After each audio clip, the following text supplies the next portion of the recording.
Dr. Mira Kincaid stepped from the shuttle with her satchel held tight against her side. The air smelled faintly of jasmine and ozone. She blinked at the tall spires of the palace rising above swirling mists. Each tower was carved from pale crystals that caught the early light.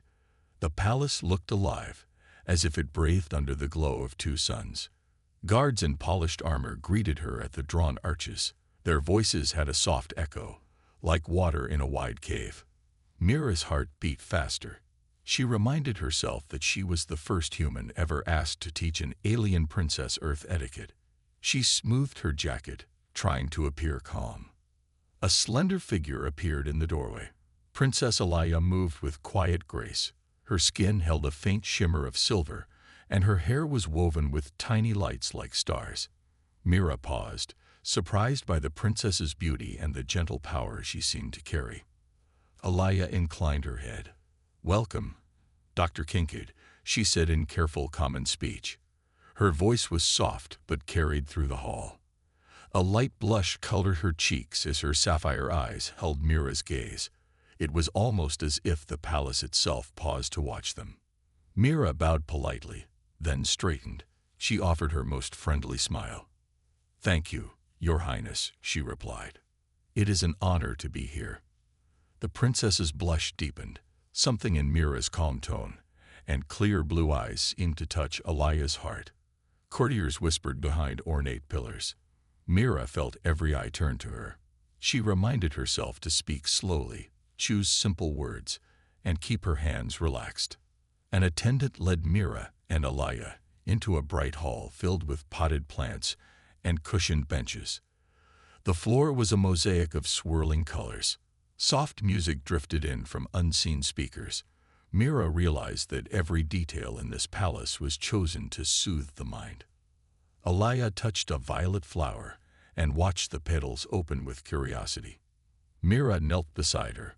"On Earth, we call this the moon orchid," she said. "It blooms at night under a full moon." The princess listened intently, her eyes reflecting wonder. After a moment, Alaya turned to Mira with a shy smile. "I have studied Earth customs from books," she admitted, "but I have never heard them in a voice like yours." Mira's smile grew.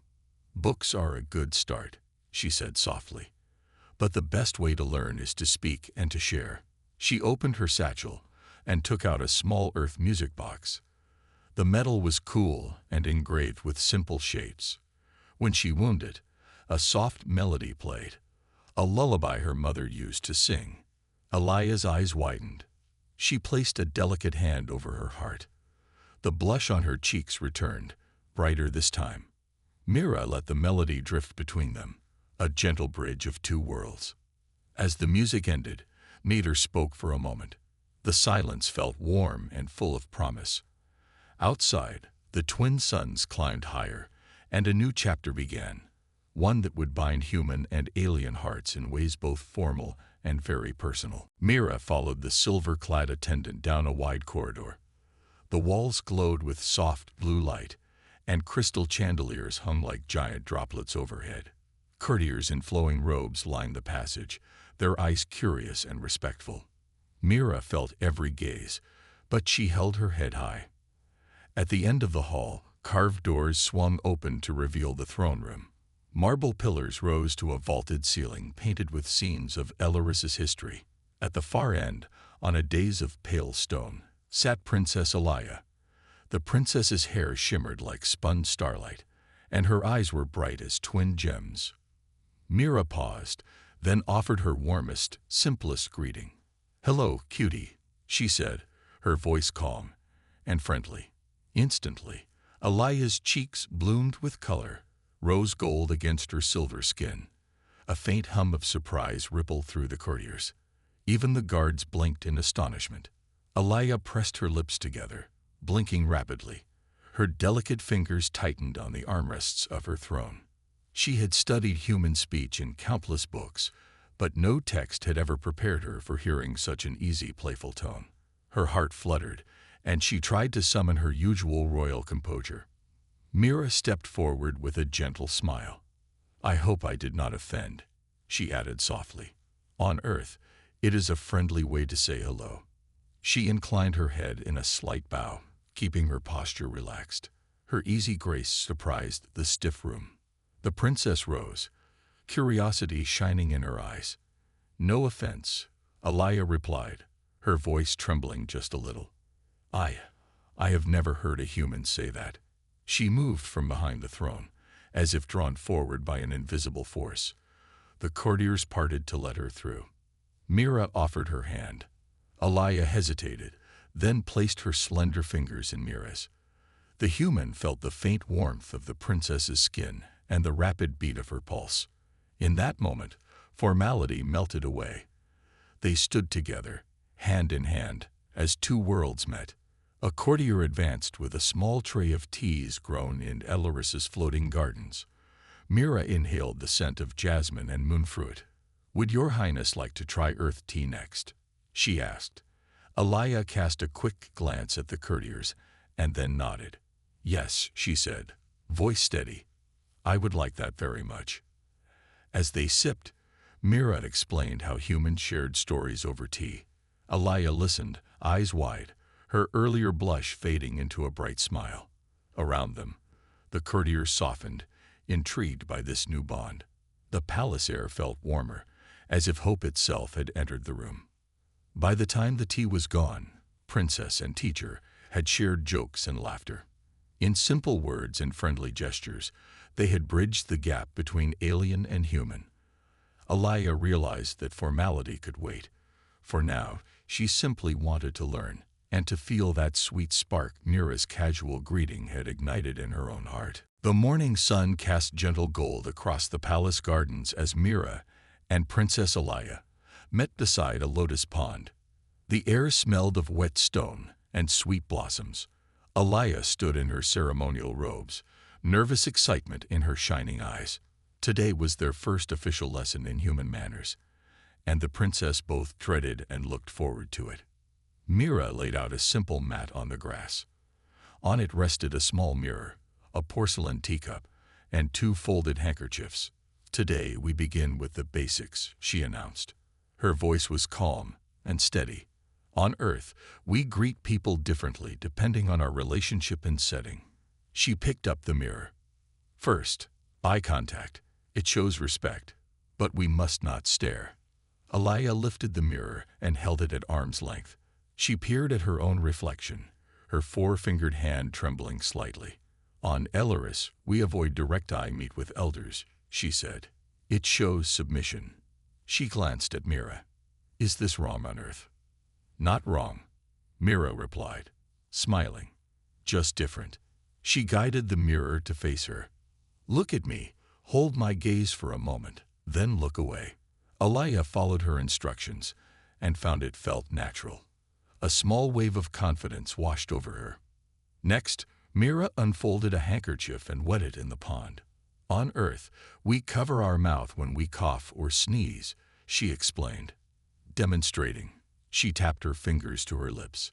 Alaya repeated the motion, giggling at how tender it felt. The courtiers watching from behind clipped hedges exchanged approving nods. Mira then poured water into the teacup. "Politeness often shows in how we offer things," she said.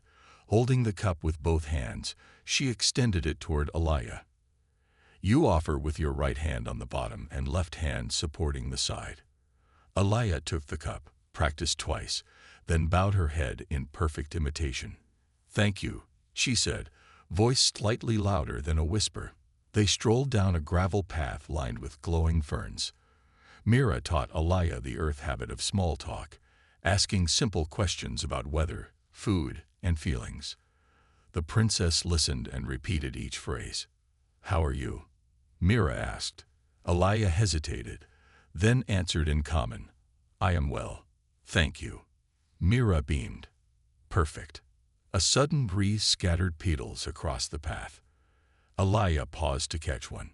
She touched it to her cheek and laughed softly. Mira joined in, and for a moment, they were just two friends in a garden. The princess realized that courtesy was not only about rules, it was about caring. As the lesson ended, the palace bell chimed. Alaya bowed deeply. I will practice every day, she promised. Thank you for teaching me so kindly.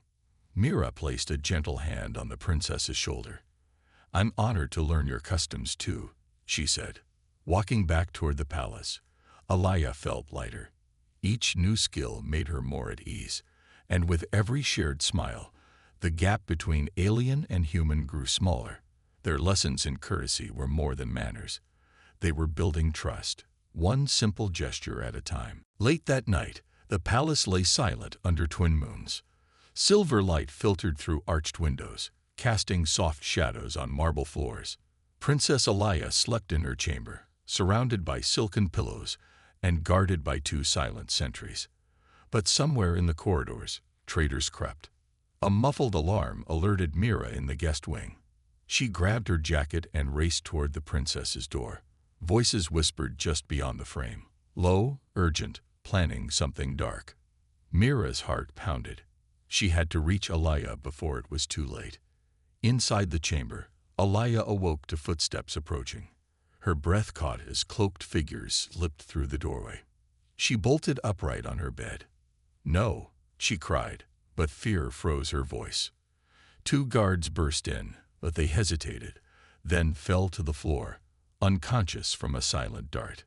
Alaya slipped from her bed and backed away. The intruders advanced, reaching for her arm. Panic surged. She dashed past them and fled into the hallway. Her bare feet barely made a sound on the cool stone. Behind her, the traitors called out, their voices harsh. Mira rounded the corner, breathless. She saw Alaya's glimmering figure vanish down a side passage. Princess, Mira called softly but firmly. She sprinted after her. Alaya's footsteps echoed off the walls as they plunged into the palace's ancient service tunnels, narrow, twisting corridors built long ago for emergencies. The moonlight faded as they entered a darker section. Alaya stumbled over broken tiles. Mira reached out, catching her arm. I've got you, she said, voice calm despite her racing heart. Alaya nodded, clutching Mira's hand. They moved quickly but quietly. Every turn looked the same. Damp stone walls, low ceilings, faint dripping sounds. Alaya's mind raced. She feared the traitors would surround them. Yet Mira's steady whisper guided her. This way, Your Highness. Almost there. Stay close. At one fork, Alaya hesitated, tears in her eyes. Which way? She asked in a soft voice that trembled. Mira knelt, pointing. Left, she said. The exit is just beyond that arch. The princess took a deep breath and followed. Behind them, hurried footsteps grew closer. Mira quickened her pace, helping Alaya over loose stones. The tunnel opened into a small chamber lit by a single lantern. Ancient reliefs decorated the walls, images of kings and queens long gone. Mira pressed a hidden latch and pushed aside a stone block. Fresh air rushed in, mingling with the scent of night-blooming orchids. They emerged into a secluded garden courtyard. Dew-drenched petals glowed in moonlight. Alaya collapsed onto a bench, trembling but safe. Mira knelt beside her and draped a light cloak over her shoulders. They will not find you here, Mira assured her. Alaya looked up, her eyes shining with relief. Thank you, she whispered. I was so afraid. Mira offered a gentle smile. You are safe with me, she said. For a moment, they simply sat together, hearts still racing, and listened to the soft rustle of leaves. Above them, the twin moons watched, and in that quiet garden, human and princess found strength in each other's presence. Their bond, tested by fear and darkness, shone brighter than any palace light. Dawn's pale light crept through the lattice overhead as Mira and Princess Alaya returned to the hidden courtyard. The cool air carried the scent of jasmine and wet earth. Alaya's hands trembled slightly as she brushed stray petals from her silver robes. Mira kept a respectful distance, but her eyes stayed on the princess, ready to help if needed. Alaya sat on a stone bench beneath a flowering arbor. Her shoulders shook as she pressed her hands to her chest. I have never felt so afraid, she admitted softly. Her voice was small, but steady. I thought I would lose everything. My life, my duty, my people. Mira knelt before her, placing a gentle hand on Alaya's knee. You are safe now, she said, and you faced your fear with courage. Her calm tone seemed to ease the princess's racing heartbeat. Alaya looked up, her luminescent eyes reflecting gratitude and something deeper, loneliness. Since I was a child, I have lived behind palace walls, she confessed. My teachers, my guards, even my family. They saw me as the future ruler, not as Alaya. She paused, voice wavering. I have studied human history and manners, but I have never shared my own heart. Mira's heart ached at the princess's words. She remembered her own early loneliness on Earth, far from home. You are not alone anymore, she said softly. I am here, and I will stand by you. Alaya's gaze softened. She reached out and took Mira's hand. You came for me without hesitation, she said. You risked yourself. Her thumb brushed across Mira's knuckles. Why? Mira smiled, gentle and sure. Because we are friends, she replied. And I believe that every life is worth protecting, no matter the world it comes from. Tears glistened in Alaya's eyes. She nodded, drawing strength from Mira's words. Thank you, she whispered. In my world, such friendship is rare. She squeezed Mira's hand once, firmly, before letting go. They rose together and walked back toward the palace gates. Courtiers and soldiers exchanged curious glances as they passed. No one dared question the princess's unusual companion. Alaya held her head high, Mira by her side, a symbol that Earth and Alaris now moved forward as allies. Inside the throne room, Alaya's regent uncle awaited, his fine robes still crisp despite the night's chaos. His stern gaze softened when he saw the princess. He inclined his head to Mira. Dr. Kincaid, your bravery honors us, he said. Delaris owes you a great debt. Mira inclined her head respectfully. I only did what any friend would do. Alaya stepped forward. I have learned important lessons, she announced, about human manners and about friendship. She turned to Mira. And I have learned that kindness can build bridges stronger than any wall. The uncle's stern face broke into a small, proud smile. Courtiers stood taller, enriched by hope. In that moment, Alaya realized that her bond with Mira had changed more than just her own heart. It had begun to reshape the future of her entire world. As they left the throne room, Alaya looked at Mira and offered her a shy, grateful smile. Mira returned it with warmth and pride.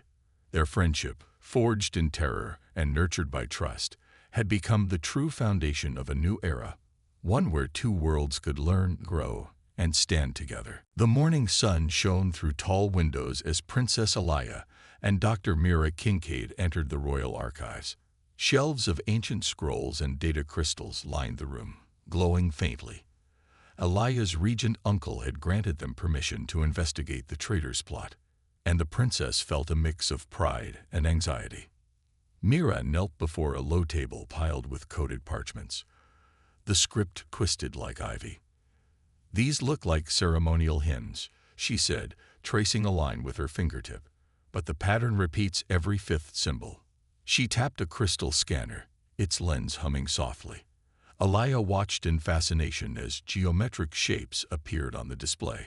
They replaced old words with new ones. Mira explained. Someone hid messages inside these hymns. Alaya frowned, remembering the hushed whispers in the corridors. They planned to use the festival prayers to signal their followers, she said. At the festival, the chorus follows the hymns exactly. Together, they worked through scroll after scroll. Mira pointed out sequences that matched guard rotations and supply deliveries. Alaya's eyes widened when she saw the truth. The traitors had secret passages mapped beneath the palace and stockpiles of stealth weapons hidden in the catacombs. If left unchecked, they could strike at the heart of the throne. Alaya swallowed. We must warn the guard captain. Mira nodded. And we must catch them before they act. They filled data crystals with the decoded messages and hurried through the marble halls.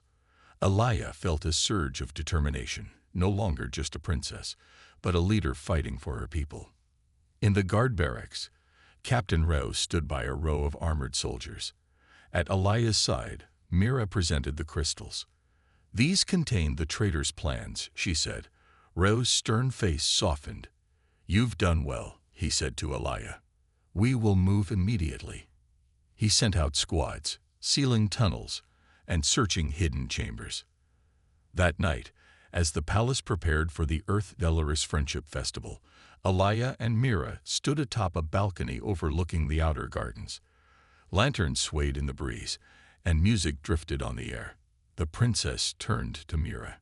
"Your human logic saved us today," she said, a proud smile warming her silver cheeks. Mira returned the smile. "We make a good team," she replied. "You know Delaris better than anyone, and I know Earthways. Together, we can protect both our worlds." Alaya nodded, feeling trust deepen between them. Below, guards moved silently through secret corridors, apprehending conspirators before they could strike. The threat was over, thanks to the bond of human and alien working side by side. As the festival lights bloomed across the gardens, Alaya realized that courage and friendship had become stronger than any conspiracy, and that with Mira by her side, the future of Delaris and Earth was brighter than ever. Bright torches lined the marble walls of the Royal Council chamber as Princess Alaya entered with Dr. Mira Kincaid at her side. The long table of elders and nobles sat beneath a painted fresco of ancient rulers. Their eyes, sharp and steady, turned toward the princess. A hush fell over the room. Alaya's heart pounded, but she straightened her shoulders. Today she would speak her truth. She remembered Mira's gentle words, "Stand for what you believe." Those words gave her strength. Her regent uncle, Lord Vesor, rose from his seat. His voice was calm but firm. "Alaya, you promised to honor Delaris's customs, yet you bring a human here, teaching our people foreign ways." He glanced at Mira. "Is this what you call loyalty to your heritage?" Mira stepped back respectfully, letting Alaya take the lead. The princess drew a slow breath, then spoke clearly, her voice echoing in the chamber. "I am Delaris's future ruler," she began. "I honor our traditions and our history, but I will not serve only old customs if they bind us in fear." A murmur ran through the council. Alaya held her gaze steady. "Dr. Kincaid has shown me kindness, courage, and respect for my people," she continued. "In return, I have learned that openness can strengthen our world. Earth and Delaris can grow together." Lord Vesor's brow furrowed. "This alliance risks our identity," he argued. "We risk losing ourselves in another world's culture." Alaya lifted her chin. "Our identity is not lost when we learn from others. It is honored when we choose what serves our people best." She turned to Mira. "I trust her judgment because she treats us as equals. She listens and she protects. That is the true mark of friendship." A noble woman with emerald robes tapped her staff on the floor. "Princess, you break our long-standing rule. No foreign influence in council." Her tone was sharp. "What guarantee do we have that Earth's ways will help us?" Alaya met the woman's gaze calmly.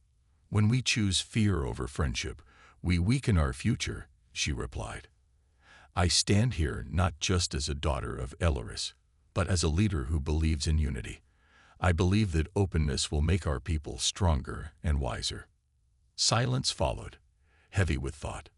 Lords and ladies exchanged glances.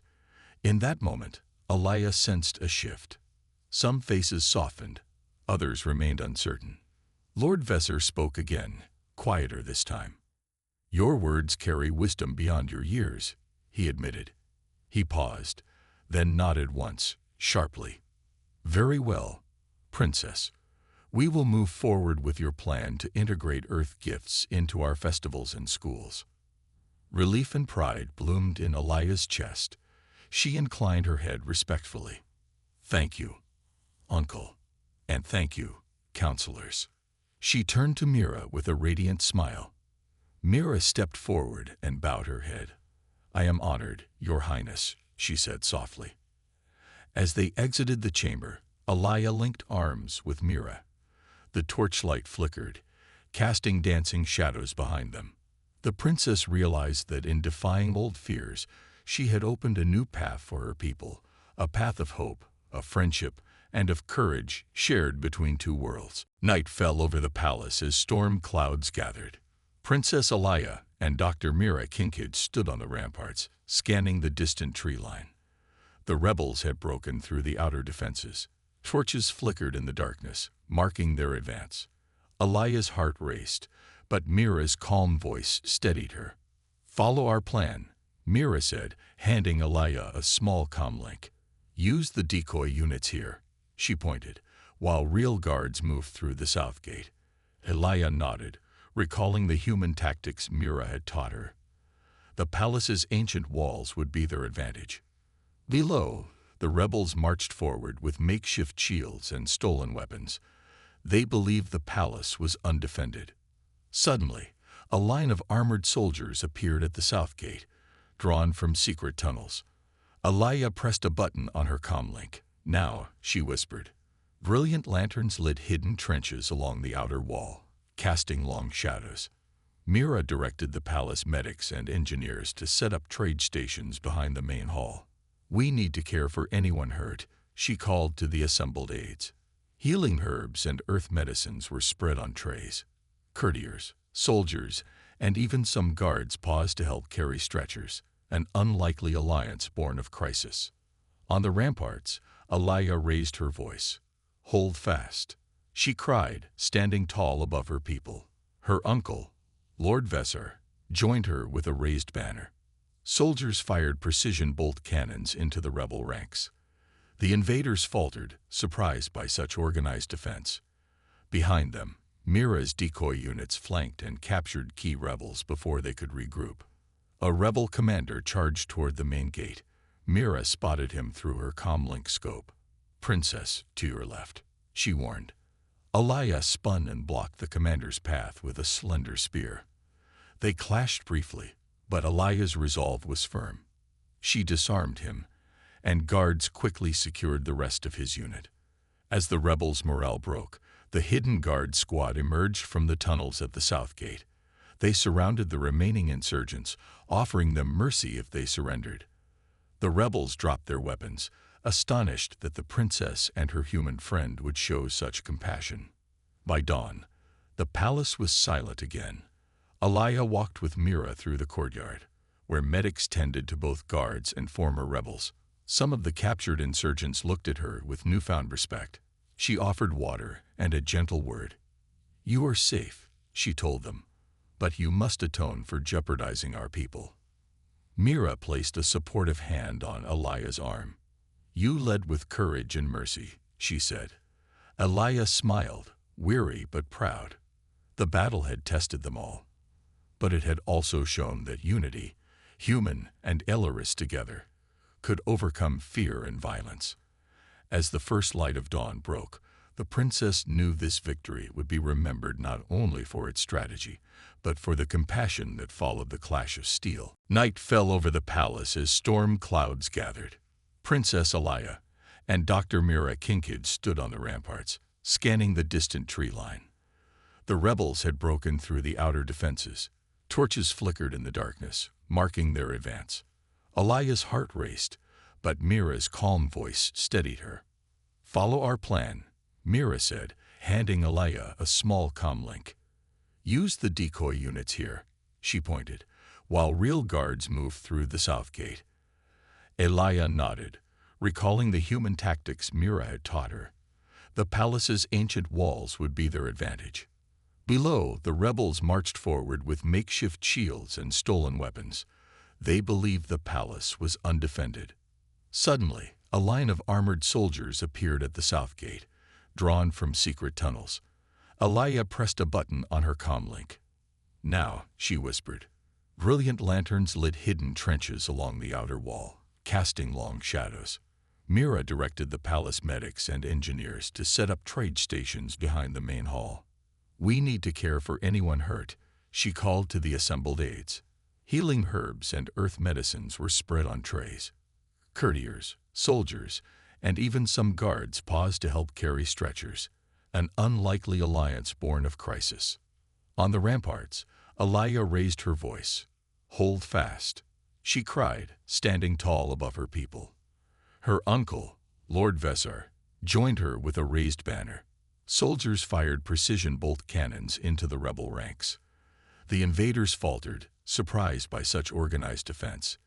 Behind them, Mira's decoy units flanked and captured key rebels before they could regroup. A rebel commander charged toward the main gate. Mira spotted him through her comlink scope.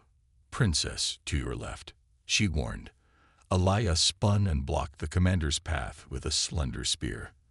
They clashed briefly, but Alaya's resolve was firm. She disarmed him, and guards quickly secured the rest of his unit. As the rebels' morale broke, the hidden guard squad emerged from the tunnels at the south gate. They surrounded the remaining insurgents, offering them mercy if they surrendered. The rebels dropped their weapons, astonished that the princess and her human friend would show such compassion. By dawn, the palace was silent again. Alaya walked with Mira through the courtyard, where medics tended to both guards and former rebels. Some of the captured insurgents looked at her with newfound respect. She offered water and a gentle word. "You are safe," she told them, "but you must atone for jeopardizing our people." Mira placed a supportive hand on Alaya's arm. "You led with courage and mercy," she said. Alaya smiled, weary but proud. The battle had tested them all, but it had also shown that unity, human and Elaris together, could overcome fear and violence. As the first light of dawn broke, the princess knew this victory would be remembered not only for its strategy, but for the compassion that followed the clash of steel.